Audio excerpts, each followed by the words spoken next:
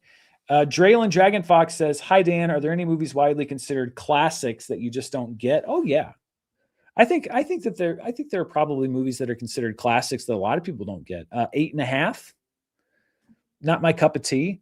I know that people love that movie. I mean, it's considered to be, Roger Ebert thought it was one of the best movies ever made. I just don't get it. It's just not my bag. Um, I see why other people value it so much, but it just doesn't speak to me. And I think that that's the same for everybody. There are all kinds of different movies that are attain classic status that maybe aren't for you.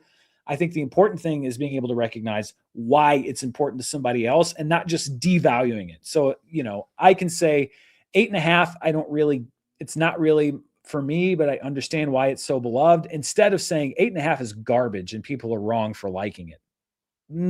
That's where I have trouble. Everybody's entitled to their own opinion, but it's when you devalue something based solely on your own subjective opinion and then you treat that objectively, that's where I have a problem. Tom Hiffman says, "Hi, Dan. With all the snake madness, did you manage to pick anything up from the Criterion flash sale?" I did, actually. And thank you. There were a few people on the channel in the comments yesterday that gave me the heads up, because I mentioned that I stopped getting notifications, email notifications when the Criterion flash sale happens. And I did actually pick up some stuff. Let me pull up my order. I only got 3 things, but so I sort of came up with a new rule for me with Criterion flash sales, which is to keep from kind of falling into the same traps as I found that I was doing. I said, okay, I'm going to get 3 movies, and they're going to, and it's going to be, they're each one, I'm going to allow myself to upgrade one title. So a movie that I already own that I'm going to upgrade to a Criterion edition. I'm going to allow myself to buy one movie that I have not seen, buy one movie that I have seen, but that I don't own.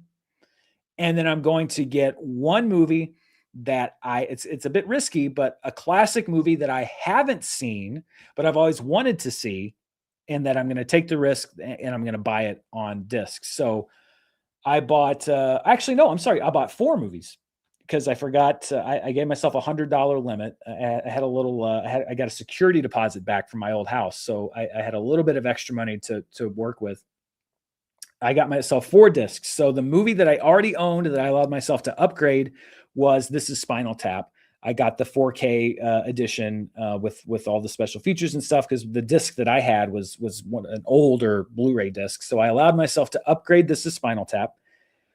The movie that I had already seen but didn't own was Godzilla versus Biollante, which I have the Godzilla collection from the movies that came out earlier. But that movie specifically, I didn't own standalone on a like a 4K Criterion edition, and it was one of my favorite Godzilla movies. So I allowed myself to buy that one, even though I've already seen it.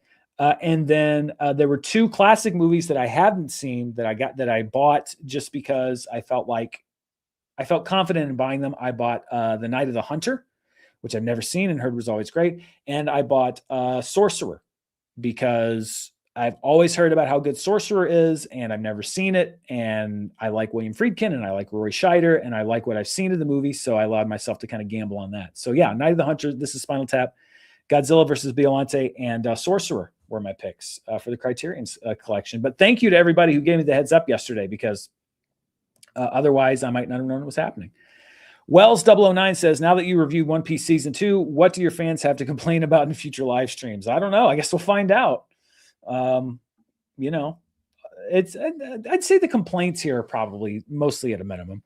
Shelly Lee says, "Dude, you're so freaking adorable. I'm cracking up at this very moment. Don't ever change." I'll do my best. I will do my absolute best. Thank you very much for that. Cineasta in Crisis says, "Hi, Dan. I would love to know if you experience watching a movie while reviewing it in your mind, or do you do it retroactively? If so, have you ever not?" Experience watching a movie while reviewing it in your mind. Oh, I see what you mean. I think I see what you mean. I would love to know if you experience watching a movie while reviewing it in your mind, or do you do it retroactively? When I'm watching a movie, I try not to be reviewing it in real time, as in picking it apart and analyzing it as we go. I try to allow myself to get caught up in the movie itself and then doing the analysis afterwards. when I am reviewing a movie, I do put myself back into my mind frame when I was watching it and think about, did that hold my interest? Did it not? Where did my attention lag?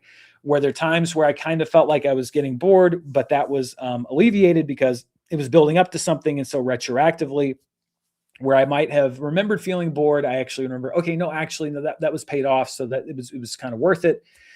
So I try to be caught up in the moment when I'm watching a movie, and when I'm reviewing a movie, I do go back and think about my experience viewing it, but I always also try to color it through what I know now that the movie's over, and and make those things match up. I think that might be what you're asking me. Thank you very much for that question. Damian Fenton 3880 says your delivery of the snake story is better than 95% of stand-up shows. Well, thank you. I mean, it was an absurd situation, so I'm glad you enjoyed it. We are way behind. I got to catch up here. Lucas 5208 says you talked about your least favorite movie tropes last week. Mine is without a doubt the eureka or say that part again moment. Last season of Stranger Things was crammed full of them. Absolutely. I know that people, because I mentioned over and over again about the exposition in the last season of Stranger Things and how every episode had a let's sit down and explain everything moment. And some people said, well, that's how the show's always been. I still think there was more in this last season, but there was definitely, they overused that beat of just like, well, I guess we're just going to have to, call it quits. It's like, say that again. What? Call it quits? Yeah. And then it's something about, and they did that so much, based off of, somebody says something offhand and they're like, no, that's the key to everything. They also repeated that beat a lot in Stranger Things. And I think that can often be lazy screenwriting. So I'm with you on that trope. Sometimes it can work, but you have to execute it pretty well. Comtar says, be glad you were allowed to remove it. Creator of Charlie the Unicorn at Film Cow had bats in his attic, and due to state law, he could not legally remove them for 3 months until fall last year. Ooh. I mean, to be fair, bats in the attic and a snake in your house are kind of two different things. But I see what you mean. When you have something that you want to relocate, to not be able to do it, I would imagine would be very frustrating. I did not check with local authorities whether I was able to remove the king snake, but I live in Arkansas. I'm sure it's fine. Snake Eater says, can you let me back in, Dan? Thanks. No. It's you were never invited and you're not invited back. No. Go hunt outside. Go play outside, honey. Rochester Producers 8847. The snake in years talking to its kids. And that's how I met Dan Murrell. Yeah. Well, it barely met me. I guess we looked at each other. I did talk to it briefly, though. I forgot that part of the story. I don't know why. I was not in my right mind, but I literally, when I went to go get my buddy, I looked at the snake and the snake was looking at me and I was like, okay, I'm not going to hurt you. And I don't mean you any harm, but I need you to get out of here. I'm going to go get my buddy and we're going to come back and we're going to take you outside and it's going to be okay. So I need you to stay right there and I'll be right back. Don't go anywhere. Literally. I was like Mark Wahlberg. It was like The Happening. It's like, hey buddy, I know you're just a snake. You're in here trying to eat rats, but I can't let you live in my house, pal. I got to go get my friend and then we're going to come back and we're going to take you outside. Just don't go anywhere. Okay. Like I was literally Mark Wahlberg talking to animals. The snake either didn't understand me or didn't care. So yeah. Nick Tom 23 says, hi Dan, big fan of the show. In honor of your snake intrusion, what is your favorite home invasion movie? Ooh, I mean, I love Home Alone. I know that that's not as sort of in the thriller genre as a lot of home invasion movies, but Home Alone counts, and I love that movie a lot. I think that it's been a while since I revisited Panic Room, but I actually remember enjoying Panic Room. I should probably revisit a lot of Fincher's movies because I haven't seen them in a while. But yeah, Panic Room I remember liking. What was the one? Was it called Hush? The one where I think the deaf girl and there was a guy that was trying to get into the house. I think it was a Mike Flanagan movie, if I'm not mistaken. That one was pretty good too.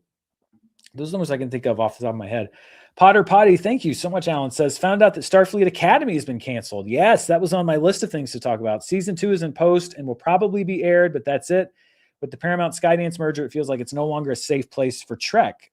Thoughts? Yeah, I think that this now means because Starfleet Academy is wrapping up after season 2, Strange New Worlds is in the process of wrapping up or is over, I think. Lower Decks is the same. I believe this is the first time in like a decade that there's been no Star Trek series in active production.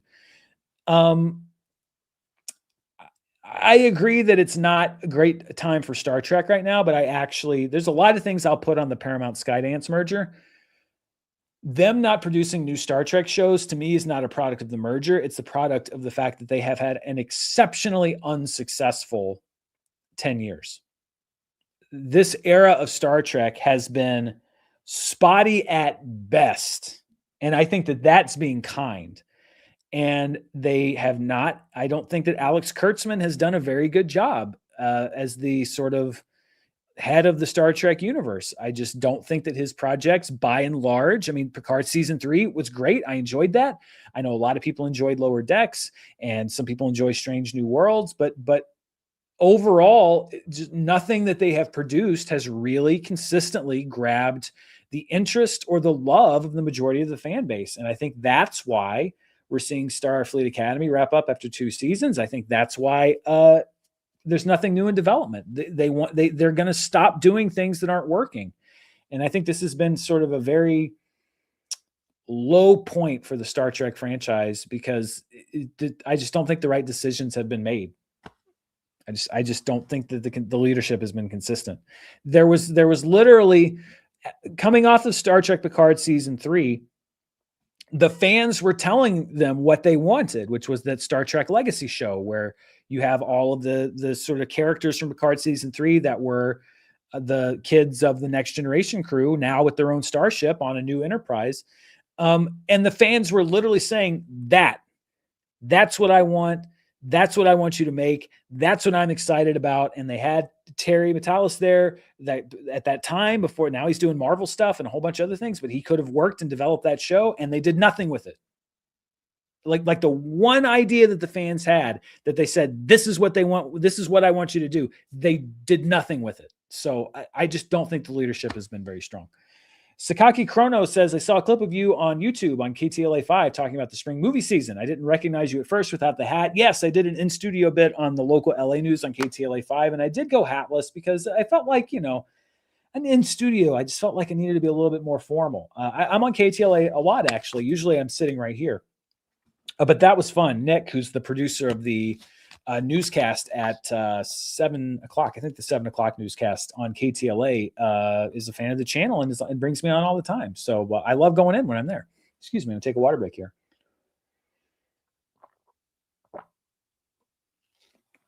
Jagged 2319 says, does driving 3 to 5 hours to see a movie ever taint your opinion of a film? Personally, it would drive me nuts to have to travel that long for a bad one. Driving 3 to 5 hours has never tainted my opinion of a film, but my opinion of a film has tainted my opinion of the drive, I guess is the best way that I can put it. If I drive 3 hours to see a really good movie, then I'm happy because it was worth it.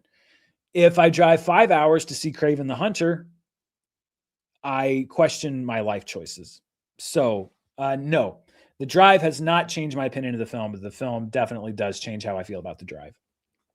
Hot Sauce Watergun 05, I love that name, says, I know how much you love on-the-spot ranking videos. Rank your favorite Riz Ahmed performance in Sound of Metal. Jokes aside, thanks for the dryer tip. Yeah, check that out. Check out that, especially if you live in a snaky climate, check out that dryer vent thing. Because if it could save you the experience I just had, then it's still not worth it happening to me, but it makes it a little bit worth it. And my favorite Riz Ahmed performance in Sound of Metal, I would say, is Riz Ahmed in Sound of Metal. That's my number one. Desert Suede 4 became a YouTube member. Thank you and welcome. Enjoy voting in those polls. Potter Potty, thank you, Alan. You're very, very kind today. Says, I asked this in the Patreon AMA. I apologize for patrons. That keeps getting pushed back. It was literally on my list probably for Sunday night or Monday, and well, you saw what happened. But I'll ask it here too. After watching the Oscar Honest trailer, do you remember whose idea it was to put all the Best Picture winners in one video and why? That is a great question. I think we started doing that in 2014 or 2015. I don't remember whose idea it was. I think I edited the first one or two of those that we did. And they're always fun because you get to do a bunch of different styles inside of one trailer. I don't honestly remember whose idea it was. I just remember that we had decided at some point that we should do an honest trailer for the Oscars and include all the Best Picture nominees. And it was always fun to write as well. But I couldn't tell you whose idea it was originally. I do not remember. I don't think it was mine, but I'm not sure whose it was. AceNide278 says, finally get to catch you live. Are there any nondescript film or TV details that annoy you? Personally, I can't stand when characters say, after a statement. Because I know I say that. That's one of my tics on the channel. So I hope I don't drive you crazy. Any nondescript film or TV details that annoy you? I don't like when they make the artifice obvious. I just said, like the 555 thing always bothered me. And now that there are ways around it, I hate that there are still movies or shows that use 555, or if they don't try to sell me, even if you can't use a brand, if you obviously are just using a cheap knockoff or something like that, try to convince me that this is real.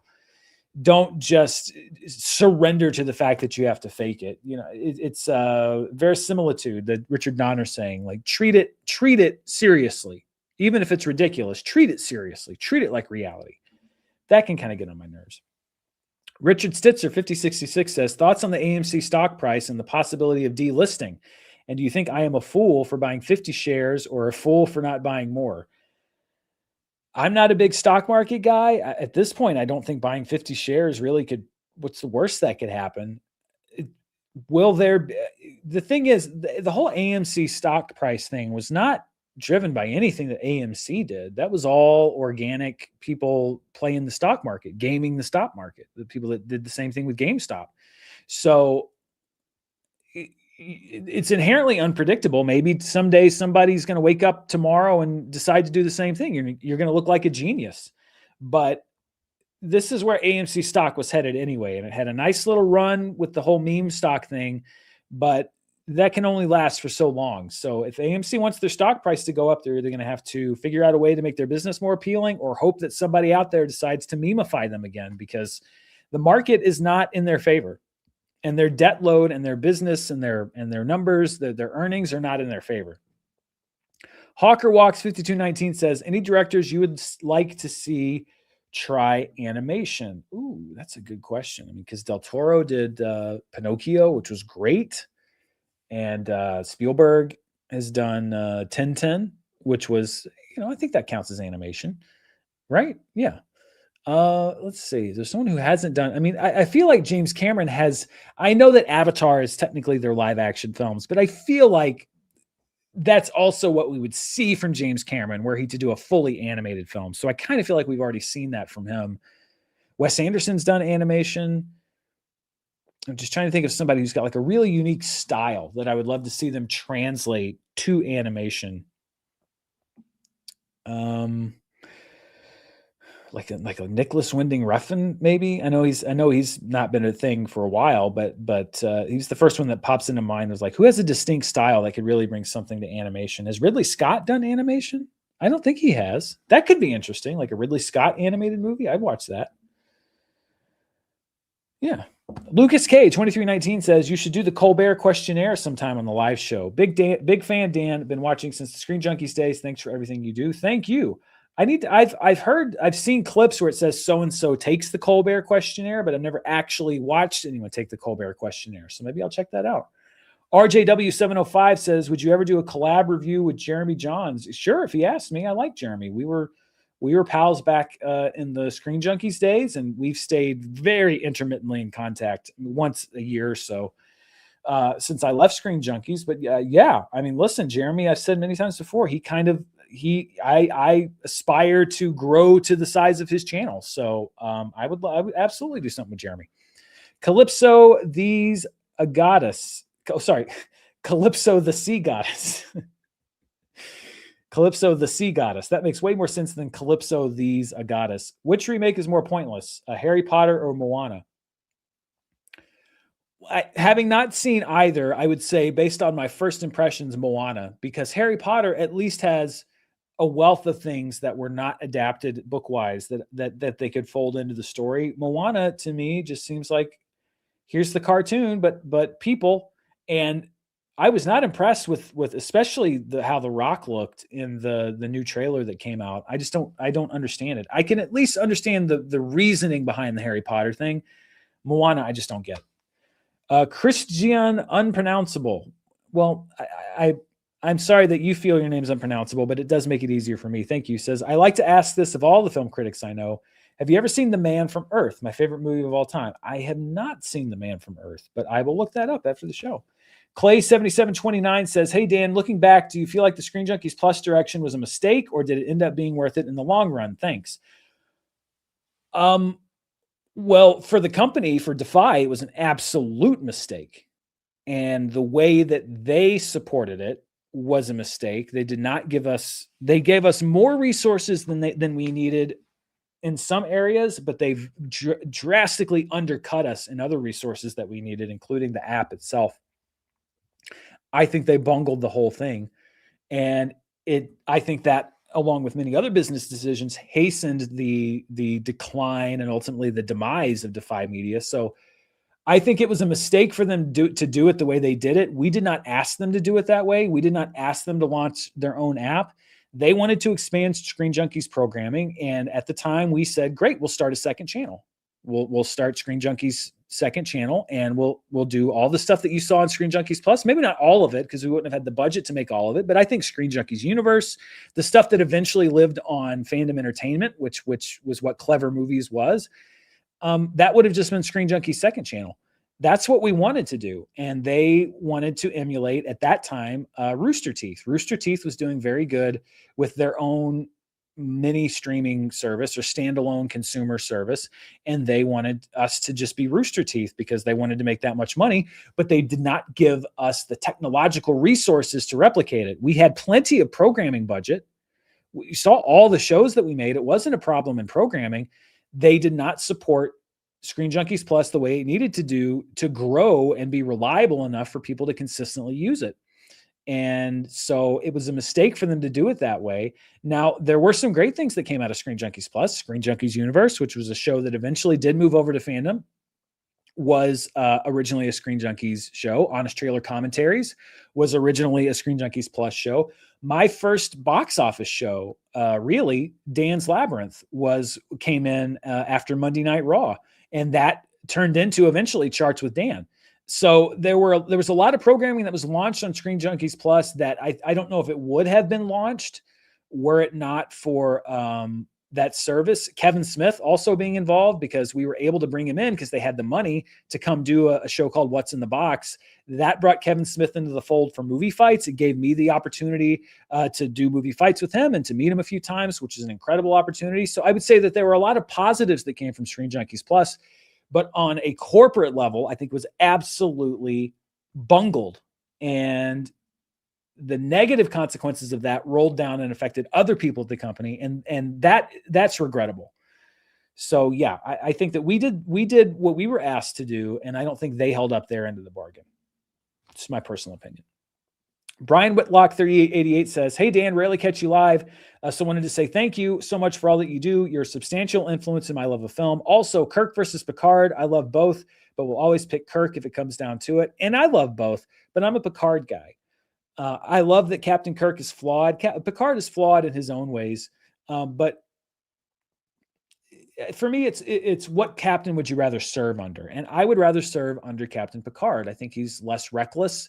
I admire his respect for other races, other cultures, his respect for life, human life, that he's distinguished, that he does have flaws, but he acknowledges those flaws. I think he's funny. He's a man of culture. And I'm a Picard guy, but I love Captain Kirk as well. Captain Kirk's a lot more fun. I'll acknowledge that. Kirk is so much more fun than Captain Picard, but I'm Picard. Thank you, by the way, for watching and for the super chat.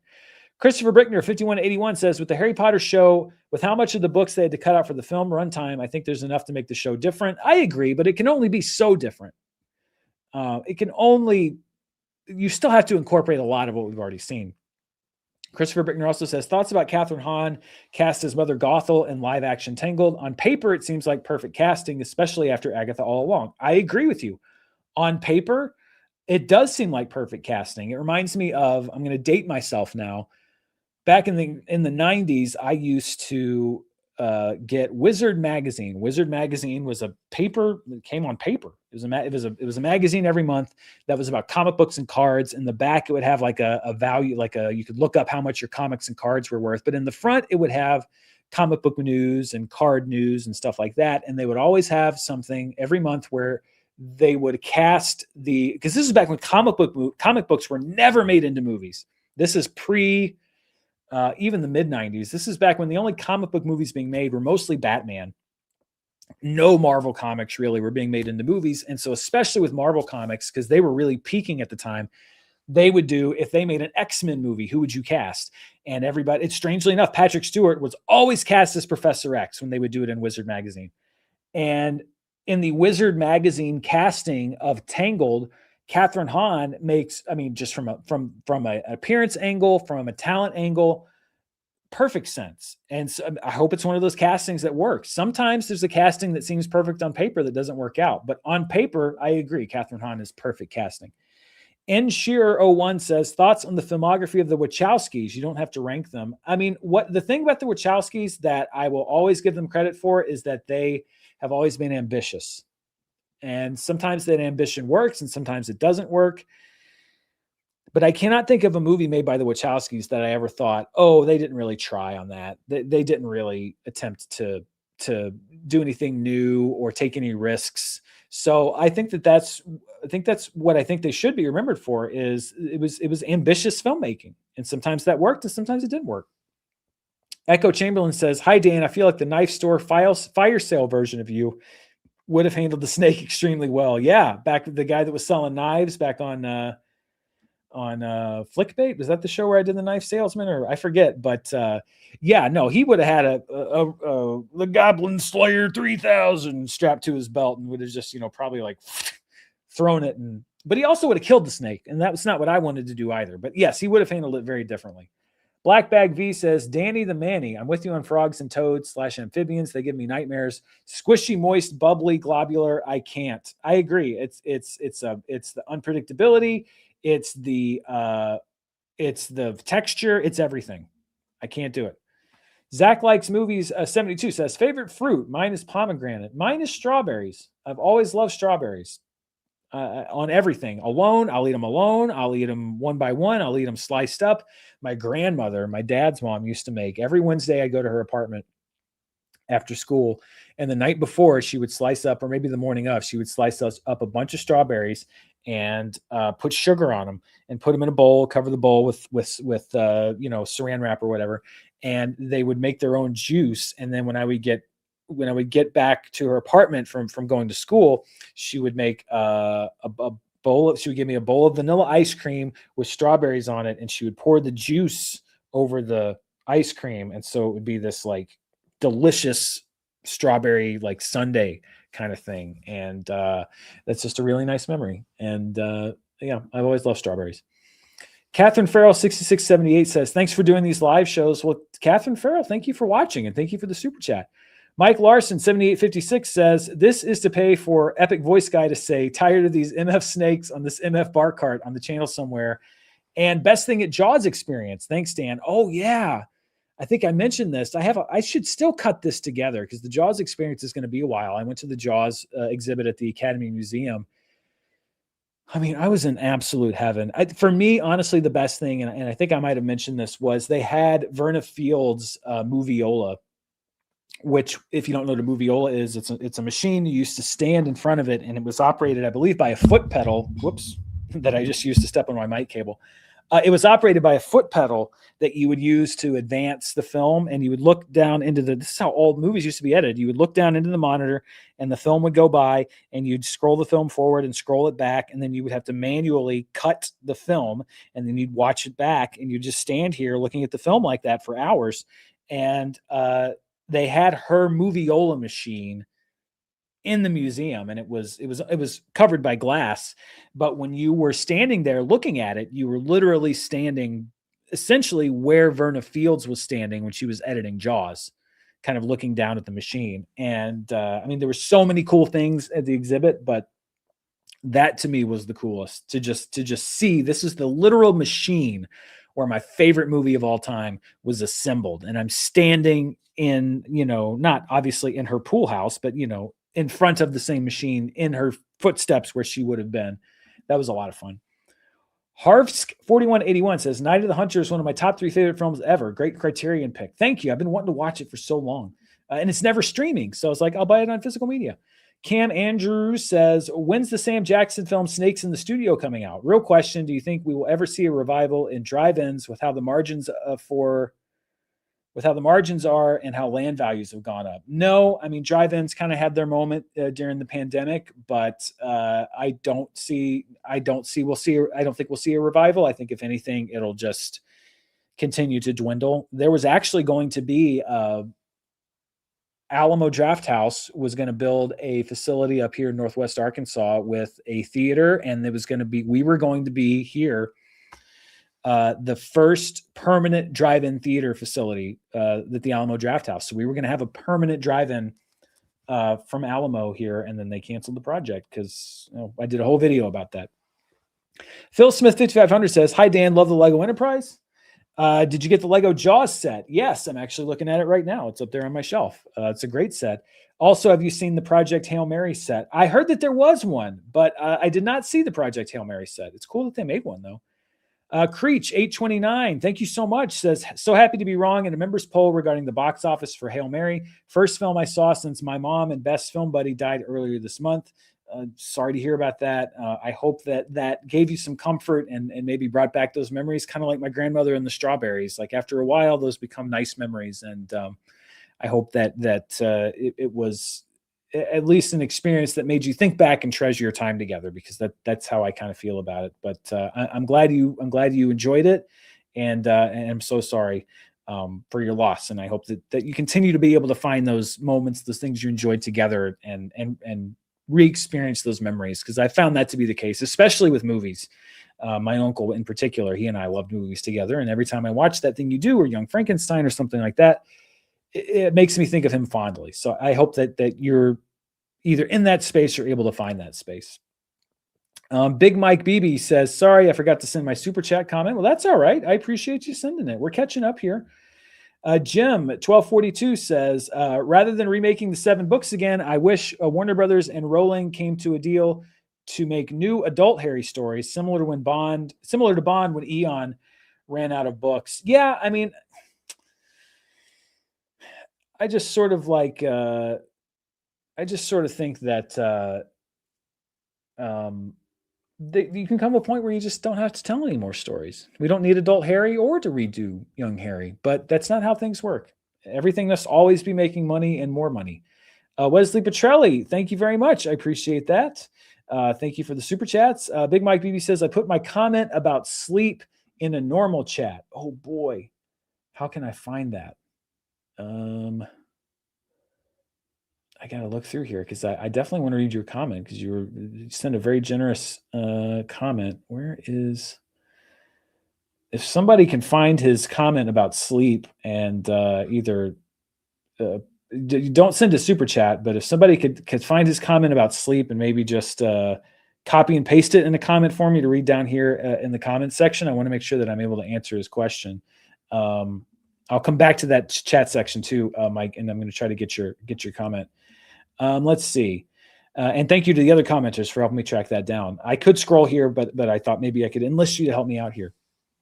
Eric 2995 says, I know you have an ever-growing list of things to watch, but any plans to watch Night of the Seven Kingdoms?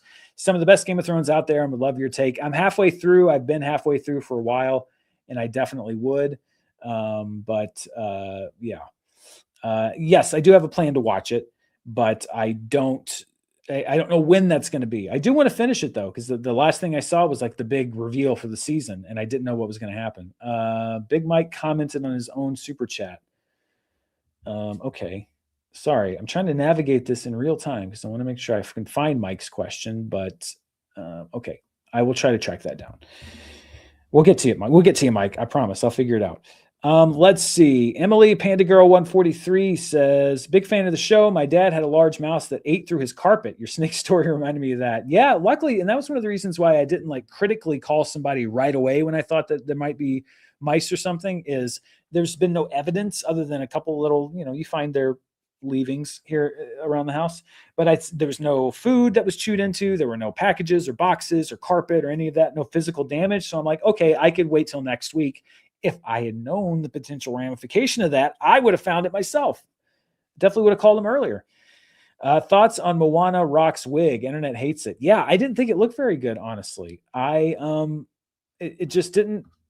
I just didn't think the look was very good overall for his character. It looked like I didn't look at that. I didn't look at The Rock and say, "Oh, that's Maui," or even "That's The Rock as Maui." I'm like, "That's The Rock in a bad wig and a bodysuit." I just don't think the design was great for it. It's just me, and apparently some other people. Ofer Magi says, miss your movie watch-alongs from the early days of the channel. Yeah, watch-alongs was something I did maybe a couple times on this channel. I did it for a while on Patreon. It's just that nobody ever really seemed that interested in coming. Like I would get like 20 or 30 people maybe to come and do them. And for the time you're investing, it just didn't quite seem worth it. But they were fun to do. The Magician says, watched The Dark Knight for the first time in a theater recently since I was too young when it came out. The sound mixing is incredible. The gunshots really hit and make you feel like you're there. Yeah, I remember that, especially that bank heist scene, the whole opening scene with the Joker. Anytime somebody fires a gun, it's like visceral. Like it actually kind of puts you in that, shocks you into the reality of that situation. I was so happy. I remember when The Dark Knight came out, when The Dark Knight came out, I couldn't get IMAX. There was one at that time. There was one IMAX screen, I think, in LA, and it was at Universal City Walk, and it was sold out for 2 weeks past the opening date. And so I didn't see it in IMAX. Sorry, I'm trying to do both. Okay, I see it here. I see Big Mike's question here. Thank you, Alan, for tracking that down. I'll answer that in a second. I couldn't see it for 2 weeks in IMAX, and so I saw it in a regular theater and loved it. And then when I finally did get to see it in IMAX, that's when I appreciated it on a whole other level, because a movie like that in IMAX was a rarity back then. And that screening, that IMAX screening, is also when, I think I've told this story before, when the first time that Aaron Eckhart turns around and like reveals the Two-Face, the full Two-Face look in the hospital, he like turns around and he says his line, and then as soon as he's done saying his line, some guy in the back goes, "Nice." Yeah, so it's one of those movie moments I'll never forget about as well. Okay, Alan, thank you for tracking down that question. So this is Mike's question. I have sleep issues and recently learned how vital sleep really is long term. Please Google evidence of sleep impact on lifespan, health span. You've talked often about having to sacrifice sleep. Yes, I have often talked about having to sacrifice sleep. Yeah, I trust me. I learned I could feel the physical effect, that physical toll that it had on my body last week. And really, like, I've been tired before, but last week was the first time where I was like, no, this is actually like done some actual physical, your body's not, you're having trouble recovering from this. And so, and I have bad sleep habits too. I don't sleep as much as I should. And I have to acknowledge that I'm a 43-year-old man and this is not sustainable. So my own sleep habits, I need to heavily re-examine. And part of it is difficult because this job is very unpredictable. And sometimes I'm traveling till 2 a.m. and sometimes I have to stay up all night. And sometimes the show comes out at 2 a.m. that I want to review for the next day. But there's some things I'm going to have to give up because my health long-term is the important thing. And my sleep habits are not great. So yes. Junji E. Wang 6702 says, longtime fan of the channel. I was wondering if you plan to collab with Greg from Real Red Rejects more. Still waiting on a Movie Fights rematch. Well, I'd love to go back and match up against Greg on Movie Fights. He was always one of my most formidable opponents. And I would love to collab with Greg. He and I did a long form interview maybe like a year and a half ago. It was one of my favorite videos I've ever done on YouTube. And I really like Greg. Greg's a great guy.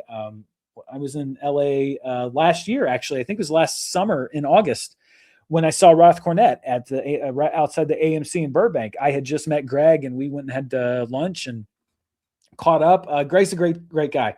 Anytime, I would love to team up with Greg again because he's just a great hang.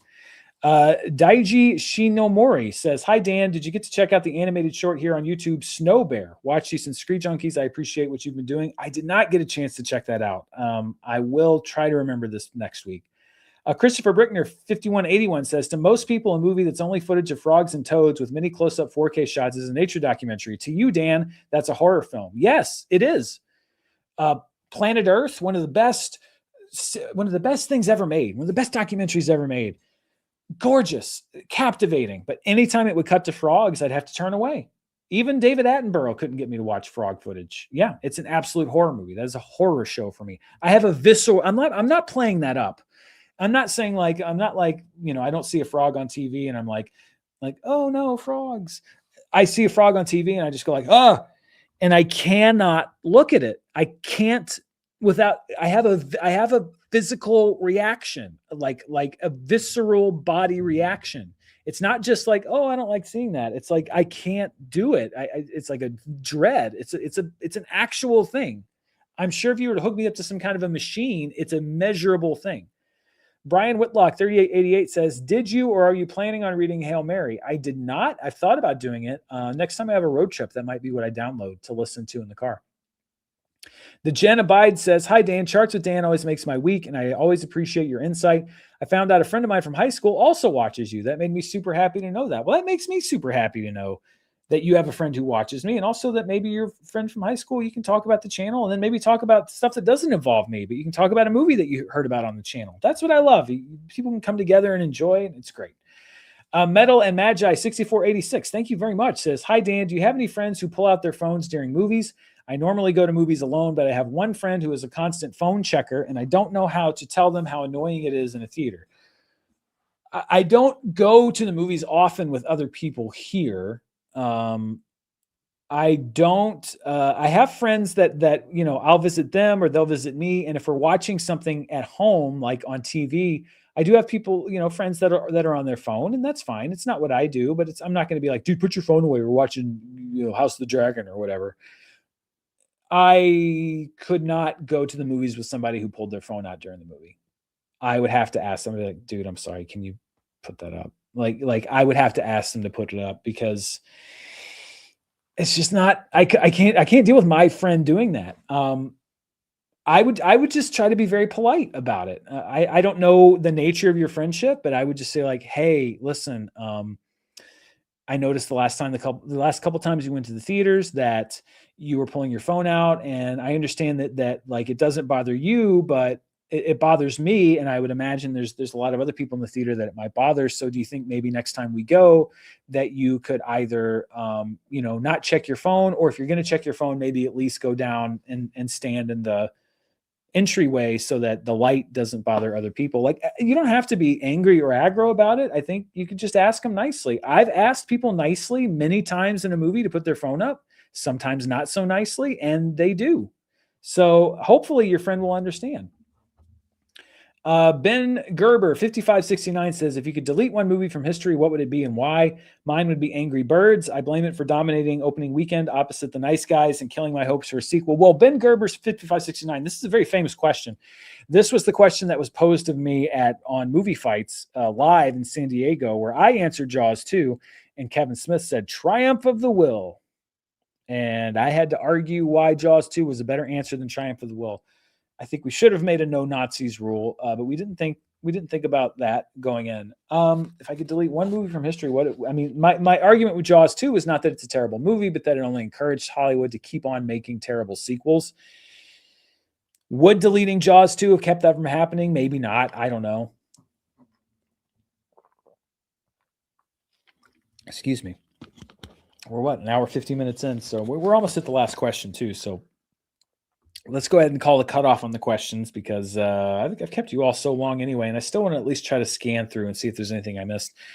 But if I could think of any one that I wanted to delete from history, I mean, I feel like there's answers that you could make that are like, I think maybe a little too serious. Like, for example, you could say Twilight Zone, the movie, for example, because of the horrible tragedy that happened on the set of that film. And if the movie didn't exist, then that tragedy wouldn't have happened. And there's any number of films you could say that about. So I think that you could take like a real world stance on it, and then you could take like a jokey stance on it, like me saying Jaws 2, or you could say Triumph of the Will, because it was objectively a piece of propaganda, and the world would probably have been better off if it didn't exist. Again, the argument I should have used, but that I didn't use, is also, now that it does exist, if you erase history, then you're doomed to repeat it, and it should be a stark reminder of the power of what happens when a whole country can come under the spell of somebody like Hitler back in the 1930s. That should be a reminder of how perilous those things can be. But so I guess I'll take the Kevin Smith answer for like the global politics. I'll take the Twilight Zone answer for the serious side, and I'll stick with my Jaws 2 answer for the effect on industry.